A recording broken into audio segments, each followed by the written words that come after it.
Hello, and welcome to this episode of Sisters of Wellness. I'm Pamela Marshall, the author of The Art of Forgiveness and Expression of Peace. It is so good to have you with us on this evening. I trust you are having a fantastic moment. I'm really excited to share with you many times exciting things that are happening in the lives of many people around our communities and around the country, and I am thrilled to have as my guest tonight a young man who is in Michigan. He's an author, he's a film producer, he's a writer and a director, and I'm thrilled to have him on my show tonight. He has written his second book, and I want you to hear his story and get your pen and paper out or be prepared to copy the link so that you can order a copy of this amazing new book called House of Tales. My guest tonight is Antoine R. Marshall in Detroit. How you doing, Antoine? You're doing pretty good, Aunt. Good to see you again. Good to see you too. I am so proud of you. Oh, thank you. So this is your second book, A second and one. your second book. Not only have you been writing, but you've been producing short films, and this book is quite fascinating. House of Horrors, but with a spiritual background. Hmm. How did that come about? Well, so I actually have written a couple of short stories, short movie scripts, and I wanted to make a feature length film. And I'm like, man, all of my stories are kind of short. So I had this idea of combining all of the stories and making it into one. And then I'm wanting to create a book out of it. But I wanted the book to feel like a play when people read it. So when people get the book and read the book, it's actually set up as a scripted play, and it takes you on a journey. So it's like five stories in one, leading up to one ending. So the title of the book is called House of Tales, and it is about three co-workers who are part of a cleaning crew, and they are ordered to go clean a abandoned mansion home that thought to have been, abandoned for many, many years. And they go there to clean the house on a Friday. And as they clean the house, they realize that the house is still occupied by someone or something. And once they encounter this entity, they end up going on a ride, and it tells them about four different stories leading to one. And that's how it keeps you trapped in a house. And each story is has a message. Like one of the stories is called Lot Wife, which is taken directly from the Bible, but in a more moderate day scenario. And it's kind of different. It's the same concept, but way different and really exciting. Another story is called Abbott, which is about a conversation a woman who is a paramedic she's having with a person she's trying to save, and she's finding out that this person is actually a demon and have brought her there. So she has to make a decision that night, and the decision that she makes dictates her survival. So it's stories like that that leads into one big thing. So so that's where this book came from, of wanting to get this out to people before I decided to one day turn it into a feature length film. So let's look at these stories. Where do these ideas come from? I have interviewed a number of authors, and when I ask them about the storylines that they write, and they say sometimes that the characters, you start writing and the characters just take you, Hmm. they take over the story. Did Yeah. you experience that with these? So yes, I tell my wife and a few friends, like, I literally have a library in my head of stories. I'm really into sci-fi, thriller, and fantasy, and I feel like our people don't tap into that genre enough because we can tell some great stories. Hmm. Still have messages in them. Like, imagine an African American writing their own version of Harry Potter and many, many stories after that. Like, we can create. There's nothing wrong with self-help books, but we're way more than just that. Our ancestors told folklores to get us through hard times during slavery and even before slavery. You know, it was stories you tell the kids around the campfire. Yeah. So I feel like that is missing in our community, and my stories come from just the things I'm seeing every day, and then I just create a fantasy world around it. You know, um, movies that I've seen, and then I create my own version in my head on how I would like things to go. So once I start writing, I can literally finish something. I can write 30, 40 pages literally in 2 days, Wow. because it just goes on, you know. The only reason why I say 2 days because you got to go to work. I got a business to run too. Got other things going on.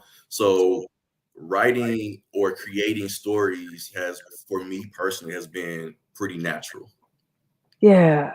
Mhm. The and when you think about, I was talking to somebody once, and she was telling me a story about some of the guys at her family reunion. And she said her daddy came in the house, and somebody said, "Where's Uncle so and so?" He said, "Oh, he's out there under the tree lying." As you said, we sit around and we tell stories. Mhm. We have lots of stories, Yeah. and we can embellish them. Mhm. So sometimes people think that they may not be creative, but when you caught a fish that big and you say the fish is You're that right. big, that's uh Mhm. that's your imagination You're right. at work. Mhm. You say when you said that we have been telling stories, Mhm. and they may not have been written, and historically Mhm. that's how we handed stories Right. down. Mhm. Do you feel like you're carrying some of that on? I do. I do. I think writing, there's power in fantasy. You know, if you think about the Wright brothers, right? They had to dream about flying.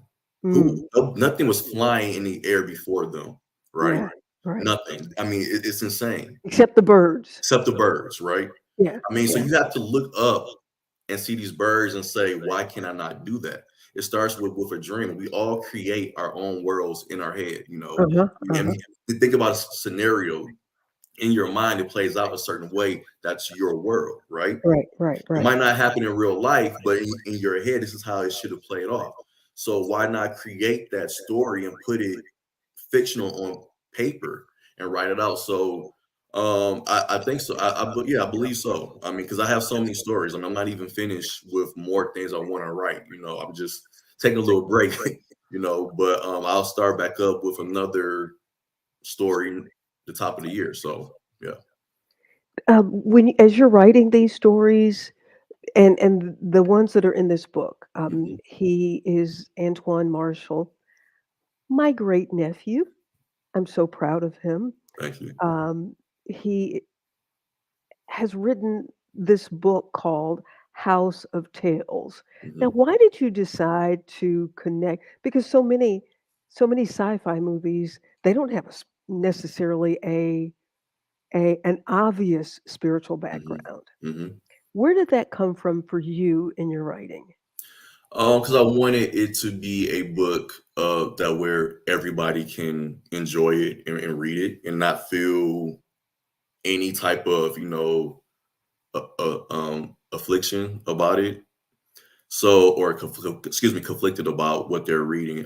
So I wanted to just tap into, and me being a spiritual person myself, I still wanted to still have that somewhere missed in the story, that godly value, but I wanted it to make it exciting and fun. You know, all the stories don't end happily, but there's still lessons in each story that you can read. So I still wanted to still tap into that base. I want people of faith to enjoy this, for people that's not of faith to enjoy this. You know, just something that everybody can bring to come together at once and just read something, just have a good time. You know, there's a lot of books out here you're reading and you might be learning or you might be getting information, which is great. But also, reading should be able to take you on a whole different world and a whole journey, you know, as well. You know, that's why you have the Lord of the Ring books and all these other fictional novels. If you want to just get away, you know, from life itself and the world, and just want to go on a journey, Hmm. that's that, that's why I think writing fictional books is important. And how any of these stories that you've written, anything in real life that correlates with any of these stories, or these stories just started and the characters took over, or is there anything in them that mirrors anything that you've gone through? Me personally, no, but I would say I would go back to Lot Wife. That story is based on never looking back, always moving forward. Hmm. And I'll just give you a brief synopsis with this one. There's the world is pretty much coming to an end, and there are these spiritual, evil spiritual entities floating around. And if you look back, things happen to you. You pretty much are wiped off the planet. But if you never look back and keep moving forward, you won't, you'll be safe. So that's just like when, Lot was, God told them not to look back, to keep going. And she looks back and turns to salt. So that's pretty much how this is going, but it's, more moderate spin of what today climate is. So pretty much not looking back on what happened last week, not dwelling on your problems. The past is the past. You're only as good as you are as long as you're moving forward, looking forward, and willing to do the best you can to keep moving forward. Anytime you look backwards, you go back 7 steps and get drowned in whatever problems or issues that you have had. But if you keep moving forward, you keep your faith and keep your eyes on God and keep fighting and keep, like I keep saying, moving forward. But that's important. That's what the story is about. Look straight ahead and don't ever look back. There's nothing you can do back there, because what happened back there already happened. Yeah. What a wise young man. That's my little nephew. He's a grown man, and some old man wisdom that you're Thank as they say, you're dropping some nuggets there. you. Go in the direction of your feet, right? Right. Hmm. Yeah. Antoine Marshall, he is the author of The House of Tales. I hope that you all will go to Amazon. There's the link there and get a copy and support the work that he's doing. How are you moving about you're in Detroit, Hmm. you're in the school system, you're Hmm. teaching school. Yeah. Mhm. How are you using that as a way to help encourage other students, the students that you're working with, to write perhaps? Um, I'm using this. I'm not really using it, but what I do is during a free time, I show them the stuff that I'm doing. And a lot of times, my students ask me questions like I'm showing them what I'm creating with film, or showing them what I'm editing, working on. They're asking me questions about editing, and right, they are asking me about writing and creating stories and movies. And I guess them seeing me do it might help inspire them. I would never know until years down the line. One of them run into me and say, "Hey, I'm doing this, and this because I've seen you do it." But I do find that my students are very fascinated what I do outside of teaching. So I always show them what I'm doing outside. I'm also giving them showing them a world to where you can be professional. You could be a doctor, lawyer, engineer, whatever, and still also do your passion outside of here as well. So, Yeah, Antoine Marshall, the author of House of Tales, working in the school system, and as you said, I'm sure there have been teachers who were influential in your life. hmm. They may not have known it at the time, Hmm. but you carry with you some of the things that you learn from being around them. This book, The House of Tales, and the moral-driven stories. What are some of the other morals in the stories that you wrote in this house about this house and those tales? Yeah. So another story is called Old McDonald, which is a spinoff to the old nursery rhyme Old McDonald Had a Yeah. Farm. And this particular story is about a group of kids who are part of a archery team, and they, travel about 3 hours away to be part of a tournament. And the tournament didn't go too well, so they get back on the bus and they're kind of frustrated because they were supposed to be number one and things didn't go their way. But what ended up happening is the bus driver decides to take a detour route, and it takes a detour route which ended up leading them to a wooded area, and they end up both their tires in the front end up becoming a flat, gets a flat, excuse me. And once they get a flat, they get out and figure out what happened, and they go to an abandoned house, and just stuff start happening. And the whole premise of that story is it's the power of teamwork. To get through the night, you're gonna have to work as a team, and they did not work as a team during a tournament. So now your life is on the line. This is the time to work as a team to get through the issues that you are going to face in trying to make it through the night. Abbott, as I discussed earlier, is about lady, her and her partner gets called to help somebody fail, right? So they get to the house and they don't see anybody there, and they eventually find there's an old lady laying there. And the young lady, she goes to help and tells her partner to go check the paramedic, the ambulance for some equipment that they need to help this lady. And when he goes checks, things start happening. And what seemed like 10 hours of back and forth and destruction was really only 2 minutes. Hmm. But she doesn't know that, So she's facing she's not a believer at all. She's an atheist. She don't believe in a higher power, or she doesn't believe anything whatsoever. So that night she's being tested. She realizes that, oh, there is a higher power. And her decision at the very end dictates what happens when not just her, but the rest of the world. So Wow. The story. I'm because how old are you? 36. Mhm. 36 years Mhm. old. And what a great example of African American men who are doing things and defying the odds of what we see on television, the images. And McLinda in Gainesville, Florida said, awesome. And Thank you. then our cousin Darius Marshall, he's watching. He said, hey, Yes. cousins. Hey, cuz. Yeah, and if you would just share with all the rest of the cousins and tell them to come on and watch and all your friends.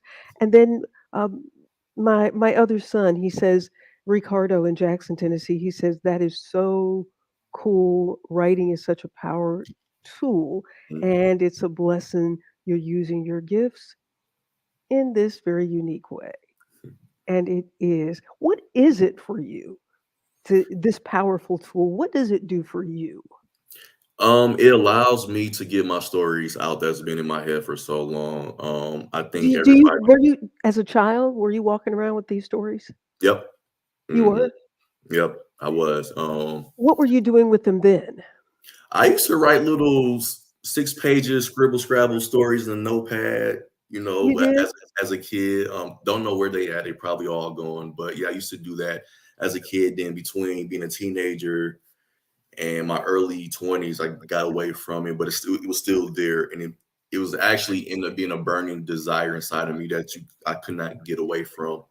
Because it's like, why do I have all these stories that's inside of me? It's like I can literally write them down and just put them out there for the public if they want to check it out. And then that's also how I wanted to get into film. So I wanted to see my stories live, So it what it does for me, it allows me to be proud of something that I created on my own, uh, Yeah. and to bring things to forth, and to have something on my resume. I always tell my wife this: I plan on living a very long life, but I want my dash to mean something. Yeah, So yeah. so when somebody reads my obituary, I don't want it to say, "Oh, he got baptized, gave his life to Christ at the early age of 2," all that. So I want them to tell all the work that I've done, because I want people to be inspired when they walk out of my funeral. I want you to rejoice and have like, man, this man did this, and these books and these movies, and he traveled here, started this, and that's what you want to. What I want people to remember is the work. Those who support, those who love it. So I always tell my older students that too. I'm like, think about your dash. Yeah. That little line can be a long life and a lot of stuff in between that one little line. So, and I want to leave a legacy that I haven't seen myself up here, for my future kids. I want to leave that legacy of dreaming and acting on the thing that you dream. Wait, Um, did I hear you say that I was gonna get a great great niece or nephew? one day, I One am. day. Yeah. Yep. I mean, nothing's cooking yet, but one day soon. We One day, not just the dogs. not just the dogs. Yep. One day Really? soon. Yep.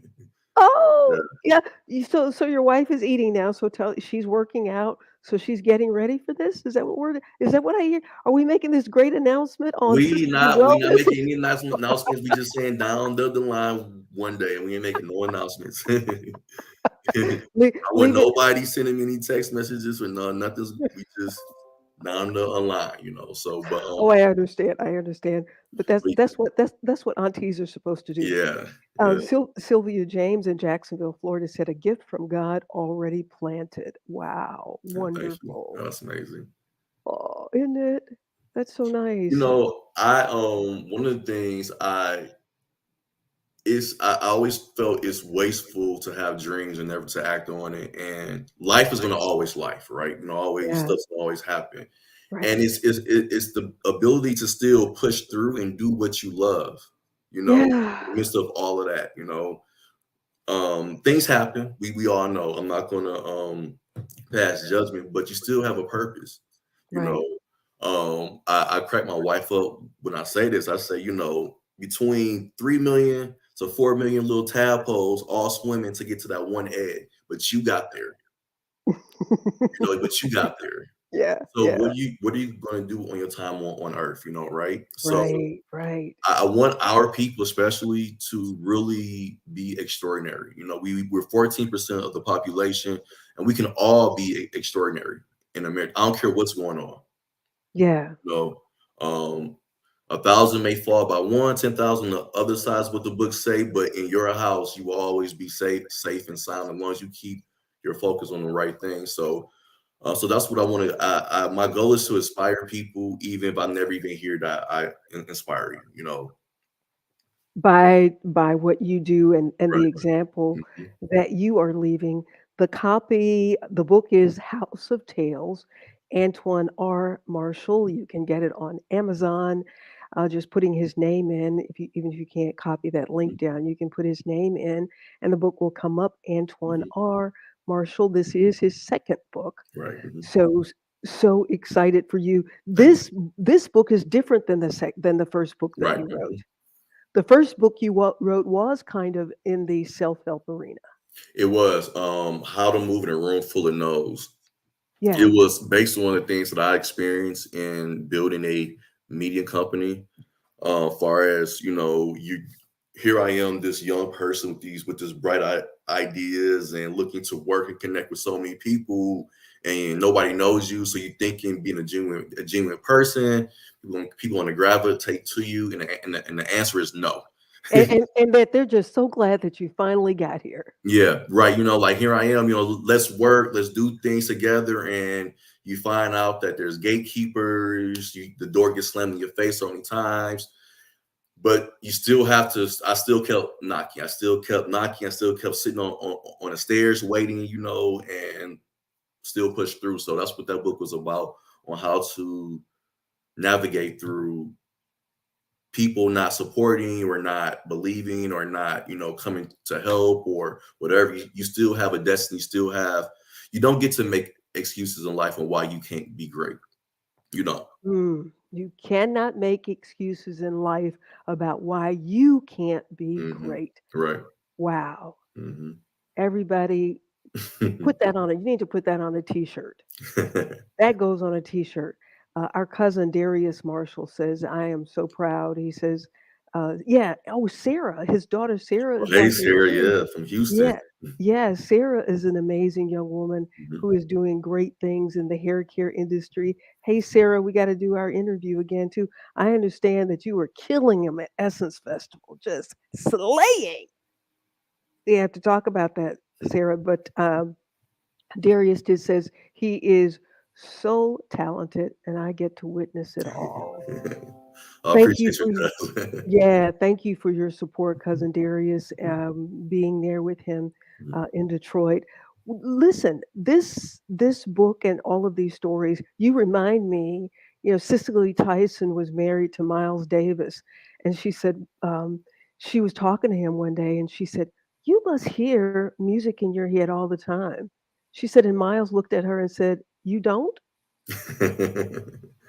Kinda like you and your Right. writing, that Mhm. you have these stories and just pause and to put them on paper. Mhm. What do you have coming up next?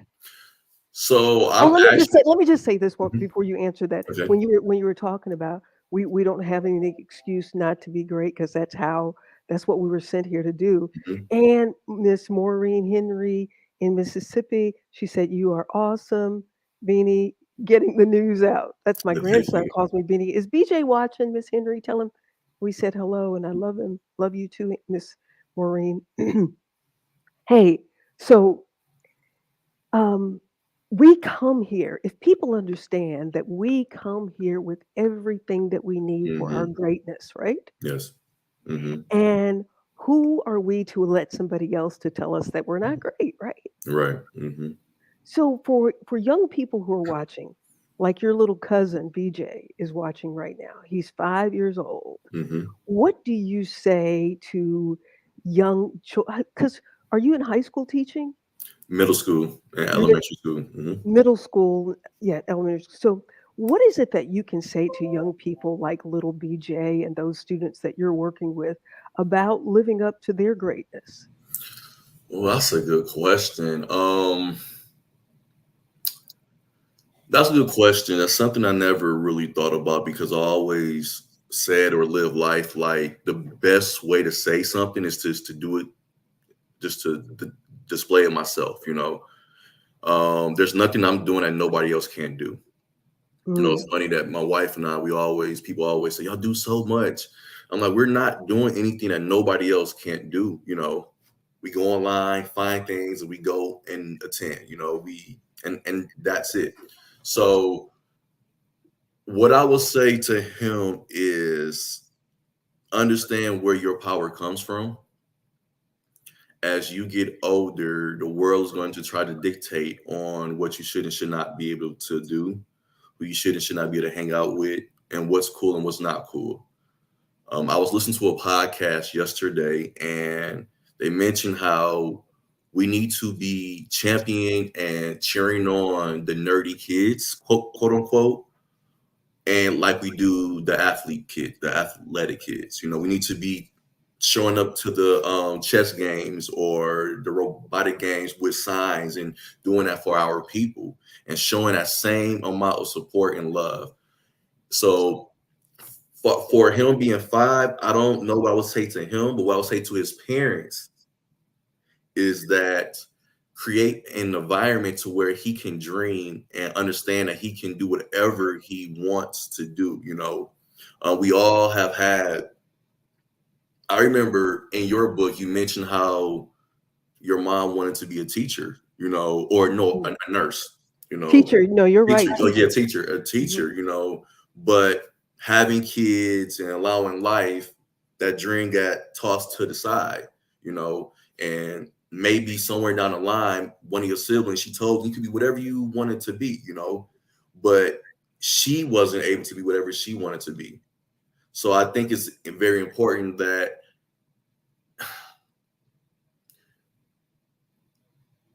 you can tell somebody what to do right, but if you're doing wrong, why would Mm, they listen to you? mm. They're like, but you're doing wrong. Not putting this on my great great grandmother. I'm just saying this in general, right? Hey, don't do drugs, but you're doing drugs. You see what I'm saying? So it's the action that speaks. So I don't Yeah. have anything that I would say profound. It's just my Oh, actions.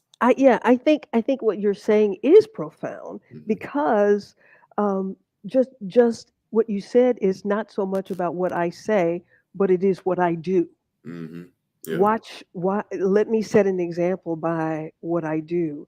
And Darius says it's not just, he says it applies to old folk too. We still living up to our Right. greatest too. Yeah, Hmm. that's true. I mean, as long as we're here, because in Yeah. reality, as long as we're here, we still have an opportunity to do great things. And Exactly. there's so many people. There's a book that Joseph Murphy wrote. And he talked about all of the people, a lot of people that we've heard about. Their greatest work was after they were 65 years old. Hmm.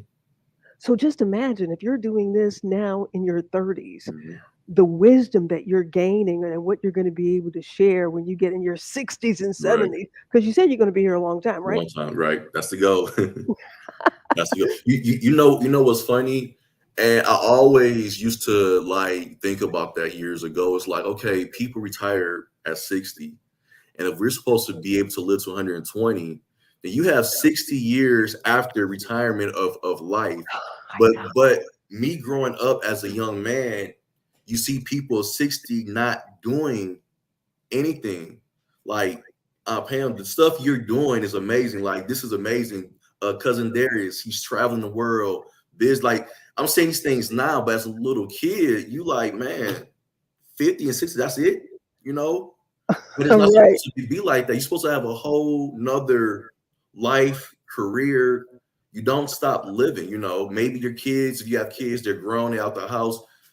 Like Cousin Darius, you travel the world or you write books or you keep what you're gonna do the next 60 years, right? Keep doing it. Keep And that's also sharing. what helps keep your heart and your mind, which can help fight against Alzheimer's, Alzheimer's. Alzheimer's and everything. That was also what can help fight if you keep your brain, keep learning, keep developing, keep trying to learn new things, right? So I always thought that was funny how like, man, being 14, like, oh, 60, and then that's just it, huh? 50, that's just it. But now I'm 36, I understand that it's not. There's so much more, even at 60 that I want to do have accomplished at 70 and 80, So Antoine Marshall, Mr. Old Soul. That's what he is. He's an old soul, and he is sharing some valuable gems with us. And my cousin Josette in Texas is watching. You know, this is the one who made the outfit that's on the cover of The Art of Forgiveness. Our nice, cousin, fashion, nice. fashionista, you know? Hmm. And I mean, there's so many gifts that we Yep, all have. And sometimes we're so busy paying attention to other people's gifts that we don't see our own, yep, you exactly. know? And all of us came here with some incredible, magnificent things that we are supposed to do. And so we need to spend time figuring that out. Sylvia says 60, we're just getting started. That's for sure. That's for sure. And hold on one second. Mhm. It is very, very exciting to, as Darius said, to watch the spirit of greatness manifest itself and through what you're doing. His daughter, Sarah, Josette, all of those who are watching. Miss Maureen Henry in Mississippi. She is a retired school teacher. She Mhm. has uh, worked with children over the years, and now having an opportunity, as she and Pastor Henry, to pour into the life of little BJ that's living with them. And I think that's the other thing. There's so many people who still have so much to give, Mhm. even if they don't have any children right in their Yeah. sphere of influence, to make yourself available to a school or to somebody else's children because our children need us so desperately. So we appreciate so much the time that you're spending with us on Sisters of Wellness tonight. I am so proud of you. Thank you. And this is my oldest brother's grandson, and that's his face right there. He looks just like his granddaddy rather. Looks like his dad too, but his granddad. So, what are what is it that you want to do next? What's on the horizon next? Do you have some more books, or you want to work toward making this into a film? Down the line, definitely want to work on to making this into a film in the summer. Right now, I actually have a wildlife channel called Twan's Wildlife on YouTube. So I'm actually heading down to Florida, Miami, Florida, to the Everglades in 2 weeks. So I'll be in the Everglades for 3 days filming Oh my goodness, you're going down there to see those snakes? everything. We're gonna everything from the alligators, the crocodiles, lizards, fish. We're gonna film it all and create. So a wildlife channel. I already had like Mhm. 17 episodes up from the stuff I did around Michigan. So now I'm traveling to different states, and just in Florida, Miami, Florida is the first state. Florida's the first state. Miami, the Everglades outside there is going to be the first area that we're going to. I'm starting to film, and then I'm going to go to Seattle and film the whales out there in January. And so me traveling, so I have a wildlife channel on. It's called Twan's Wildlife on YouTube. Check it out. Definitely can use the subscribers. It's definitely growing. The audience is growing. The support's been growing. So trying to get to 1,000 subscribers. So if anybody just interested in wildlife and seeing a brother out there, I get close and personal with stuff and talk about it and take you on a journey. So Wow. Well, when you get finished, come see me because I'm not sure if I want to come down there with you. You'll have to come north to see me. Antoine Marshall, the author of a new book, and the book is titled House of Horror. These are stories, mystery stories, but they have a spiritual theme to them, and it is a fascinating read. I hope that you will get a copy and support our brother and use it to encourage the children that are in your life. Mhm. Yeah. So I thank you again so much. Thank you. This was great. Thank you, everybody, for watching. I really appreciate you watching. I appreciate you sharing. And let's see, what is it? A city country boy is all in his. Oh, a city country boy. That's right, huh? I don't have my Yeah. glasses on, so I couldn't see that good. Yeah, he can't help himself. He doesn't even realize that, Darius. That's just who he is. He just happened to be born in the city, but he's really a Right. country boy at heart. Yeah, cool. That is amazing. Hey, if you're just joining us, just go back to the beginning and watch the whole show. It is certainly worth it if you're watching on YouTube. Thank you for watching on YouTube, and please subscribe and then look for um, my nephew's channel on YouTube and subscribe to that as well so that he can get up to 1,000 viewers.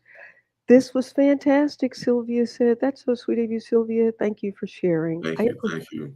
Yeah, I appreciate all of you watching, and we look forward to bringing you more fascinating and exciting people to share their stories with you. I'm Pamela Marshall at the Wellness Radio TV and at the Wellness Radio TV podcast. Good night, BJ. Say good night to BJ. Good night, BJ. All right. It's probably time for you to go to bed so you can get up in the morning, go to school.